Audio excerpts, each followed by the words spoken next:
4월 12일 화요일 황장수의 뉴스 브리핑 시작하겠습니다. 총선이 내일로 다가왔습니다. 어젯밤 늦게까지 선거운동을 하고 오늘 아침에 또 출근길에 보니까 후보들이 바빠졌습니다. 평소에는 요즘 유세도 게을리 한다고 제가 좀 질타를 했는데 오늘은 전부 열심히 유세를 합니다. 근데 지금 이 판세가 지극히 불투명하다 하는 것이 이 전체 지금 해석입니다. 선거가 항상 이 하루 전날쯤에는 판세가 불투명한 곳이 많죠. 선거가 내일 누가 이길 거라고 확연하게 이렇게 결론이 난 적은 거의 없습니다.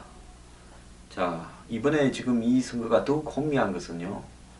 정부와 여권도 시원찮지만 야권도 시원찮고 분열되어 있다 보니까 솔직히 둘 중에 누구 하나를 밀어줄 쪽이 별로 없는 그런 선거가 되어가고 있습니다. 선관위는 항상 투표율이 높을 거다. 오늘도 67%의 투표율이 예상되니 이런 이야기를 하고 있습니다. 그건 다 헛소리고요. 제가 볼 때 60%도 안 되거니와 지난번 총선 투표율 56%에 접근하면 그나마 투표 많이 한 거다.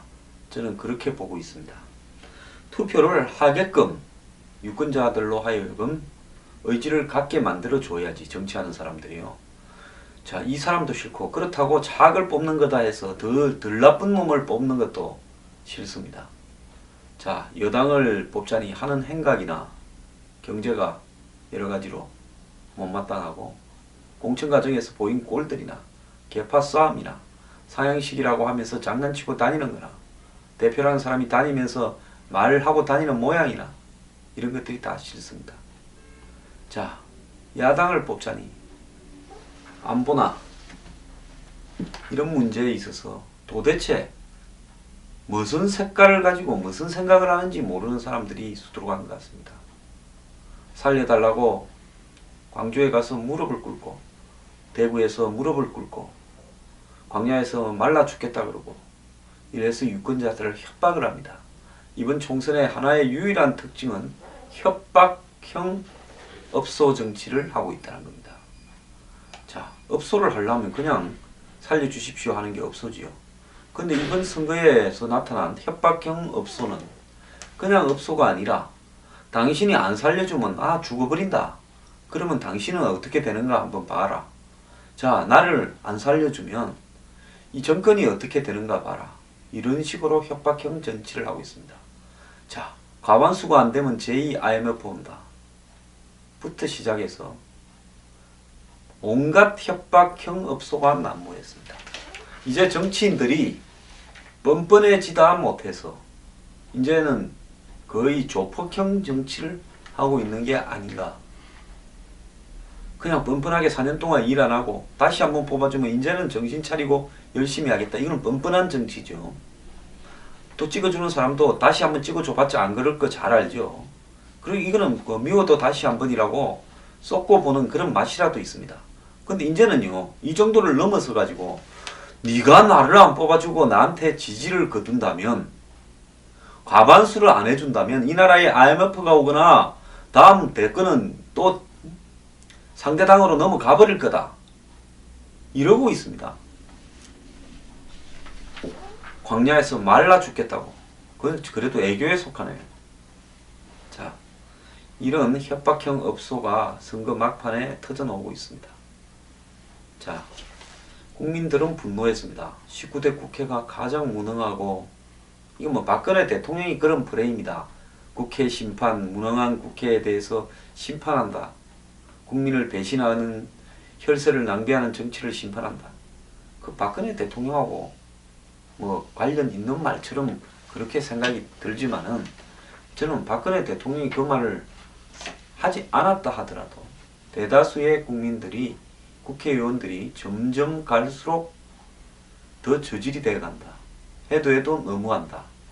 또 자신이 가지고 있는 기득권들, 출판 기념회를 통한 불법적인 정치자금 조성, 또 이 후원금 등을 갖다가 모아서 엉뚱한 데 써버리고, 또 이해타산에 눈이 멀어가지고 쪼개기 뇌물을 받아서 법을 통과시켜주고, 가진 자나 센 사람의 입장에 서서 그런 부분들을 갖다가 이 제도권의 입법화를 통해서 관철시켜주고 더 나아가서 부패와 연결이 되고 이 아무것도 아닌 어떤 정치적인 쟁점이나 재난사고를 가지고 그걸 가지고 몇 달씩 일을 하지 않으면서 그냥 국가를 마비시키고 길거리로 툭 하면 나가가지고 국회의원들이 방바닥에 앉아서 주먹이나 흔들고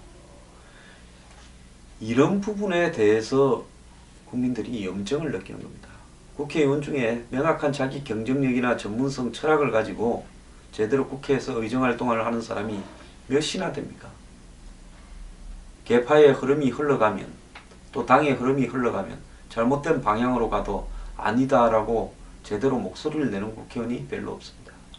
그런 사람은 반드시 다음에 공천을 받지 못합니다.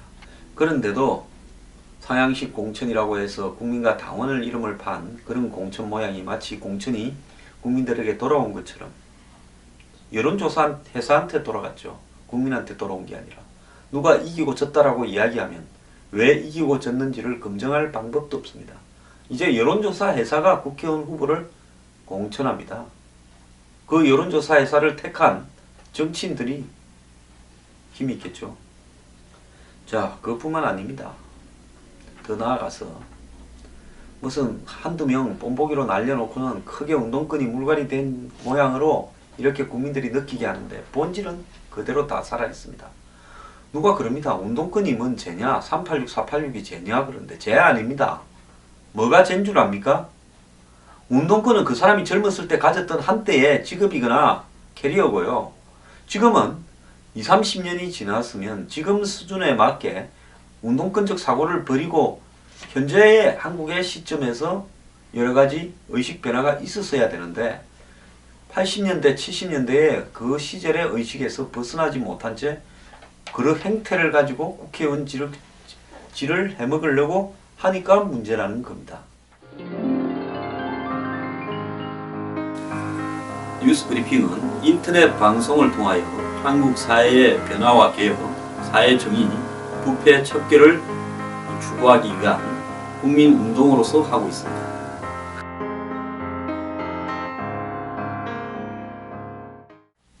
오늘 아침에 조선일보의 김대중 이 고문은 국민 수준이 정치 수준을 앞서기 시작했다 하면서 과거 정치인은 당당하고 고고했다. 표가 급해도 선비답게 절제했다. 국민을 이끌고 가는 언행을 보여줬다. 현 정치권 수준은 발바닥이다. 이제는 국민이 정치의 주역으로 내일 투표가 정치 수준을 보여주는 모양으로 나서야 된다 이러는데요. 과거의 정치인이 당당하고 고고했다라는 이 말에 대해서도 저는 별로 동의하기가 어렵습니다. 과거에도 별짓 다 했습니다. 과거에는 아예 내놓고 고무신이니 설탕이니 뿌렸고 그 다음에는 이 돈을 집집마다 봉투에 돌렸죠. 제가 어렸을 때 우리 집에서도 선거 전날 봉투 이렇게 가지고 온 사람 여러 봤습니다. 근데 뭔 과거의 정치인이 당당하고 고고해요. 저는 언론인들이 이런 어떤 현상을 이야기할 때 현재는 나쁘고 과거는 아름다웠다 식으로 미화하는 것도 저는 옳지 않다고 봅니다. 그나마 돈 선거는 요즘 들어서 조금 덜해졌죠. 아직도 돈 선거가 지배하고 있습니다. 이 순수한 대다수의 유권자는 그런 부분이 어떻게 되는지 잘 모르겠지만은 실제로 이번에도 출마해서 여론조사까지 겹치면서 당선이 되려고 하시는 분들은 제가 볼 때 최소 도시지역에는 3, 4억은 기본이고요. 그게 플러스 알파. 한 3억, 4억 정도 썼다 그러면 여론조사 비용이나 조직가동비, 직원 채용비, 그 다음에 사무실 얻는 비용, 밥값, 그리고 각종 유권자를 접촉할 때 드는 경산비 등에 써도 다 들어갔을 겁니다. 자, 거기에 상향식으로 후보를 뽑는다. 그래서 여론조사로 뽑는다. 이렇게 되니까 이제는 옛날에는 안 하던 여론조사를 수도 없이 해봐야 됩니다. 그래야 내가 몇 프로쯤 나오는가 알고 또 여론조사한테 사전에 기름도 칠 수 있지 않습니까? 난 전혀 여론조사 안 하고 나만 믿고 열심히 유권자 접촉했고 다 나를 좋게 평한다 해서 내 여론이 얼마쯤 나오는지 또 여론조사하고 관계도 맺지 못한 상태에서 후보 공천을 하는 여론조사에 임했다가 작살나가 오지 않겠습니까? 제가 아는 어떤 분은 어떤 이 반농, 반도 지역에 가가지고, 그러니까 반쯤은 도시고 반쯤은 농촌의 지역에 가서 한 돈 10억 썼는데 여론조사에서 지고 왔습니다. 10억 쓰는 건 그건 아무것도 아닙니다. 그래서 뭐 그 기본을 갖추지 못한 후보들은 대부분 선거 과정에서 탈락을 했을 겁니다. 예비 후보로서 만족해야 되겠죠. 자, 그리고 그걸 거쳐서 본선으로 놓으면 또 돈이 들어갑니다. 정부는 기본적인 경비를 선거 공영제에 의해서 보전해준다. 15%를 넘는 사람은 해당 선거구에 법정 선거 비용 한도 내에서 보존해준다. 다 전액을. 10%를 넘으면 반액을 보존해준다. 그럽니다. 대체로 여러분들이 인구 뭐 한 20만 명 안팎의 선거구에 살고 계신다면 그 지역에 책정된 법정 선거 비용은 1억 한 뭐 9천에서 2억 한 1천만 원 사이 정도 될 겁니다. 자, 거기에 뭐 기본적으로 선거 운동원이라든지 또 뭐 선거와 관련되는 뭐 간판이라든지 또 무슨 뭐 이 각종 이 필요 제방 경비를 합쳐서 영수증을 다 첨부하면 사후에 이 일정한 득표를 이상을 한 사람들은 보존을 해주겠다. 그건데요. 근데 무소속으로 나오거나 소수 정당으로 나와서 10%나 15% 이상을 받는 것은 거의 불가능합니다. 그러면 선거 비용을 보존을 받으려면 결국은 1당 2당으로 출마해야 되고요. 국민의당에도 호남을 빼고 안철수 개인 빼고 10% 이상을 받아서 절반이나 15% 이상을 받아서 전액을 보존받을 수 있는 사람은 극히 손꼽힐 겁니다. 5손가락 안에 들어가야 될 거라고 봅니다. 그렇다면 대다수의 1, 2번을 제외한 나머지 후보들은 선거 비용을 보전받지 못합니다. 여기서도 부익부 빈이 나타납니다. 돈 없어도 1, 2번 받는 사람들은 선거 치를 만큼의 후원이 들어올 겁니다. 어떤 형태로든요. 그런데 3번 이하는 거의 당선 가능성이 없다고 보고 후원이 잘 들어오지 않을 겁니다. 자, 어쨌든 이 과거에는 선거가 깨끗하지 않았습니다. 더 더러웠습니다. 그럼 지금은 외형적으로 더러운 모습들은 좀 사라졌습니다만은 여론조사니부터 시작을 해서 또 과거에 안 들어가던 비용들이 들어가고 있습니다. 자, 한번 보십시오. 차를 빌릴 때 선거 유세차, 과거에는 무슨 대형 LED판이 없었습니다. 그냥 그 뭐 트럭 같은 데 올라타고 했는데 이제는 그거 안 하면 군소 후보나 당선 가능성을 포기한 후보처럼 보여져서 그 비싼 선거 유세용 차를 빌려야 됩니다. 그냥 빌리기만 합니까? 그것도 한 대가 아닙니다. 여러 대를 빌려야 됩니다. 그래야 곳곳에 돌리죠. 그래서 이렇게 따져보면 결국은 이 과거에 안 들어가던 많은 비용들이 들어가고 있다는 겁니다. 이번 선거판이 유일하게 유권자들에게 한마디로 이 봉사하는 부분은 뭔가 하면 일자리를 창출하고 있다는 겁니다. 각 후보들마다 따라다니는 그 유세 도우미들이 있지 않습니까? 그래서 선거 아르바이트가 짭짤하게 이렇게 경제를 활성화시키고 있지 않나 하는 생각을 하는데요. 그렇다고 1년 내내 선거를 할 수도 없습니다. 자, 그 선거 아르바이트도 그렇습니다. 10%나 15% 이상 받아서 반액이나 전액을 돌려받는 사람들은 그걸 받을 수는 있을 거라고 봅니다. 임금을요. 하루에 일당 7만 원이라고 그러대요. 그런데 3번 이하는 거의 돌려받지 못하는 사람들이 많을 건데요. 그러면 거기에서 선거운동을 한 사람들은 나중에 후보가 손 틀어버리면 나 돈 없습니다 하면 이 돈을 못 받을 수도 있습니다. 선거운동을 한 비용은 대부분 선거 끝나고 줄 겁니다. 자, 그러다가 후보가 나 돈 없어 하고 문 닫아버리면 그걸로 끝이죠. 그러지 않습니까? 자, 그래서 그러면 국민들 보고 이제 국민의 수준이 높아졌으니까 김대중 고문의 말대로 내 정치에서 투표의 수준을 보여줘야 된다.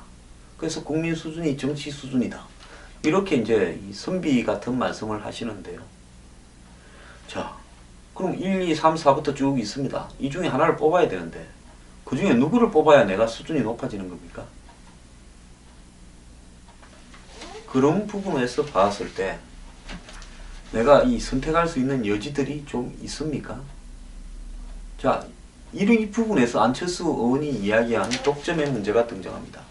안철수 의원은 1당 2당이 지역 기반, 영원한, 그리고 남북 간의 분단, 이념을 기반으로 해서 한마디로 이 우리나라 정치를 독점하고 있다. 그러니까 한마디로 경상도의 보수는 새누리당, 전라도의 진보는 더민주당, 이렇게 해서 유권자들 하여금 대부분 그 지역에서는 이 두 당 중에 하나를 찍을 수밖에 없도록 만들고 선택해서, 뻔하죠. 뭐 경상도는 새누리, 전라도는 더민주, 그리고 수도권에도 그런 영향이 미치고 있다. 그 속에서 한국은 제3당이 되지 않아서 이 두 당이 서로 미워하면서도 공생을 한다. 그걸 간단하게 이야기하면 적대적 공생이라 이야기를 하죠. 이 독점 구도를 타파해야 된다. 이러면서 자기가 3당을 만들었습니다. 그런데 이 3당은 또 어떤 3당입니까? 전라도 독점을 네 혼자 먹지 말고 우리하고 나눠 먹자. 그러니까 전라도 거를 반띵하자라고 나선 것이 이 3당입니다. 이 기가 찬 게 이 모양 아닙니까? 그래도 옛날에 꼬마 민주당이라든지 이런 정당들은 한마디로 그야말로 양당 독점을 당시에 한나라당과 당시에 새정치국민회의의 독점을 갖다가 타파하자고 만들어졌던 정당입니다. 그러니까 이런 정당은 그래도 좀 소신 있는 정치인들이 모여서 전국에 후보를 내고 지역 기반 없이 했습니다. 물론 신매석에 거치면서 나중에 대선 과정에서 흡수되어서 소멸됐죠. 그렇지만 이런 정당들은 그야말로 제3당의 길을 한번 가보자고 실험을 했던 겁니다. 그런데 그것도 아니고요. 지금 안철수 국민의당은 처음부터 더민주에서 공천 못 받을 것 같은 호남 의원들이 대부분 나와가지고 만들었고, 안철수 의원은 그걸 편성해서 당을 꾸리고 선거 자금을 받아냈습니다. 선관위에서. 그렇지 않습니까? 72억을 선거 보조금을 받았지 않습니까? 그래가지고 지금 뭡니까? 안철수 의원 혼자 호남 빼고 당선이 그래도 가능성이 높고 나머지는 호남 의원들이고, 그리고 비례대표 득표에 기대하고, 그밖에 더 있습니까? 철저한 지역 정당으로 가고 있죠. 자, 그런데 누구를 뽑아란 말입니까? 자, 그리고 과거에 그 통진당 계열들이 민중연합이라고 해서 후보들을 곳곳에 내었습니다. 또 일부는 무소속으로 나가서 박근혜 탄핵 이야기를 하고 있습니다. 자, 정의당은 그나마 종북이 아닌 진보 정당을 표방하고 나섰는데 이번 선거에 후보도 별로 찾아보기 어렵고요. 뭘 주장하는지 내용도 잘 모르겠습니다. 그러니까 여기서 유권자들이 선택할 수 있는 여지가 뭡니까? 어떻게 해야 수준 높은 선택을 할 수 있습니까? 자, 그렇기 때문에 저는 이번에 정치 과정들을 보면서요, 유권자들이 광주에서 무릎을 꿇은 문재인, 그리고 결국 양당의 독점을 철폐하겠다면서 호남 독점에 숟가락을 올리고 그걸 지가 차지하겠다고 나선 안철수. 자, 공천 과정에서 한마디로 지지자들을 진짜 우습게 보고 온갖 짓을 다 하면서도 그래도 우리를 찍을 수밖에 없을 거다. 안 찍으면 IMF 온다고. 자, 그러지 않습니까? 좀 똑바로 하라니까. 거기 조용히 하세요. 내 잘하고 있어요. 대표가 이렇게 이야기합니다. 그래, 참 잘합니다. 그래서요, 이 중에 누가 돼도 그 꼬라지를 보기 싫은 사람이 많을 겁니다. 솔직히 저도 그렇습니다. 누가 이겨서 자기들이 국민이 밀어줘서 이겼다고 그렇게 방방 뜰 모습을 생각하면요, 다져버렸으면 좋겠다 싶은 생각도 있는데 실제로는 그럴 방도도 없습니다. 자, 그래서 유권자들이 한 표를 누구를 찍나라는 부분도 고민해야 되지만은 정말로 고민해야 될 부분은 한국의 정치 꼬라지가 왜 이런가에 대해서 그 본질이 무엇인가에 대해서도 깊은 고민을 해야 된다고 봅니다. 자, 거기에 반해서 또 한번 돌이켜 봐야 될 부분은요. 정치인 수준을 나무라기 전에 한국의 민도의 수준이 이 정도밖에 안 된다. 저는 김대중 고문은 국민 수준이 정치 수준을 앞지르기 시작했다 이렇게 이야기하지만은 저는 국민 수준이 정확하게 정치 수준으로 나타난다 이렇게 이야기를 하고 싶습니다. 자, 한국은요 이 영원함, 이 갈등을 극복을 못해서 겪는 아마 대가가 이후에 수십 년간 영향을 미칠 거라고 보고 있습니다. 근데도 불구하고요. 이것 때문에 결국은 제3당도 안 되고 새로운 정치 흐름도 안 됩니다. 골문 만큼 더 골마야 어느 날 정치 혁명이 일어날 거라 봅니다.